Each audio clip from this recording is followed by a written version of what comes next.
Saya akan sampaikan kisah nyata. Tapi entah benar atau tidak, tapi dikisahkan ini kisah nyata. Tapi kita ngambil ibrah saja, lepas benar atau tidak. Ada seorang ikhwan di daerah Riyadh. Dia itu kemudian sudah menikah. Lalu kemudian multazim. Tahu multazim artinya? Komitmen terhadap syariatnya bagus. Sampai satu waktu sang ibu menelpon beliau.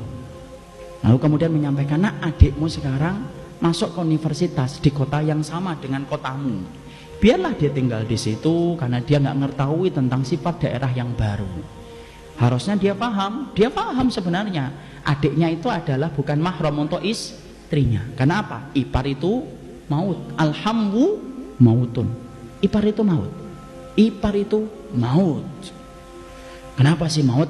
Karena kerusakan yang ditimbulkan oleh ipar tidak terasa, halus, lembut daripada kerusakan yang ditimbulkan oleh tetangga ataupun teman SMP dan teman SMA. Makanya Nabi sampai mengatakan alhamdu, iparmu mautmu. Makanya perhatikan tentang itu. Maka dia akhirnya naruh, bukannya dia menyampaikan kepada ibunya dengan cara yang baik. Mungkin ibunya nggak ngerti, saya khususnya nggak tahu. Harusnya, "Bu, maaf Bu, ini nggak boleh karena ada istri saya. Biar saya sewakan rumah, biar saya kemudian carikan kontrakan atau sebagainya." Akhirnya apa? Dia terima. Dia menggampangkan. Padahal kita harus tahu ikhwan, tidak ada satu penyimpangan sunnah kecuali antum dan saya akan dibayang-bayangi makar Allah untuk tertimpa musibah atas peninggalan sunnah itu.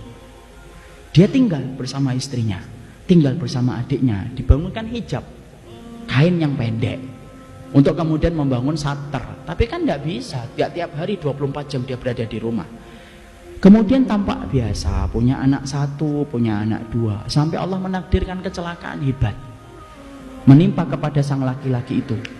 Ketika dia koma, semua tindakan dilakukan kepada dirinya, observasi mendalam dilakukan oleh para dokter untuk menyelamatkan beliau, menyelamatkan dia supaya kemudian dia selamat dari komanya. Observasi dilakukan, diadakan, diambil darahnya, diambil segala macamnya, sampai seakan-akan semua riwayat penyakit yang dimiliki oleh dia itu diketahui oleh dokter, semuanya lengkap detail karena observasinya mendalam untuk menyelamatkan beliau. Sampai akhirnya, karena ikhwan ini kaya, sampai kemudian akhirnya dengan takdir Allah berangsur membaik, pulih, sehat. Apa yang terjadi? Ketika sudah mulai sehat, datang keluarganya, datang anak-anaknya, menjenguk orang tuanya, menjenguk bapaknya. Dokter ngelihat, bertanya, "Siapa ini?" "Ini anak-anak saya, Dok." Dokternya kaget. Setelah pulang, lalu kemudian dokter menata kata untuk menyampaikan sesuatu kepada sang pasien.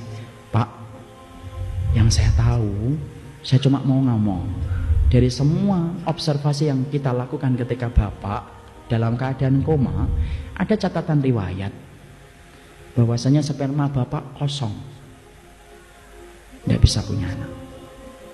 Itu diambil karena observasinya mendalam semuanya. Maka ketika saya mendapati Bapak punya anak dua, pikiran saya cuma satu, di pikiran saya dua. Satu, Bapak mendapatkan pertolongan dari Allah. Yang kedua, itu sebab yang kedua saya tidak berani mengisi kecuali Bapak sendiri yang mengisi sebab yang kedua. Masya Allah, kaget, menata hatinya, sampai kemudian berangsur-angsur sembuh. Dia tanya baik-baik sama istrinya, ditanya, dan Masya Allah, istrinya mengakui bahwasanya dua anak yang hidup bersama dia itu bukan anak dari dia, tapi anak dari adiknya dia, yaitu adalah adik iparnya. Masya Allah, cerita itu benar atau tidak, tapi ditulis kisah nyata, entah benar atau tidak, memberikan ibrah sama kita. Meninggalkan sunnah tidak dibiarkan oleh Allah, berakibat makar. Allah itu akan mendatangkan musibah untuk kita. Jangan pernah merasa aman dari makarnya Allah kalau antum dan saya sudah berani meninggalkan sunnah. Karena tidaklah pola hidup sehat antum tinggalkan kecuali antum akan tertimpa penyakit. Antum akan gorengan, tiap waktu tidak pernah olahraga, sakit, tipes kah, liver kah, jamur kah. Kalau antum hanya tidak melakukan pola hidup sehat satu saja, antum akan dibayang-bayangi penyakit. Antum bisa bayangkan, antum tinggalkan pola hidup sehat menurut sunnah, lalu antum merasa aman dari makarnya Allah, salah. Disitulah kita paham, Masya Allah, inilah jalan yang lurus, jangan ditinggalkan. Karena setiap kita meninggalkan, cepat-cepat taubat, istighfar sama Allah ketika kita tidak mampu. Karena apa? Setiap waktunya kita akan dibayang-bayangi oleh makar dari Allah Subhanahu wa Ta'ala.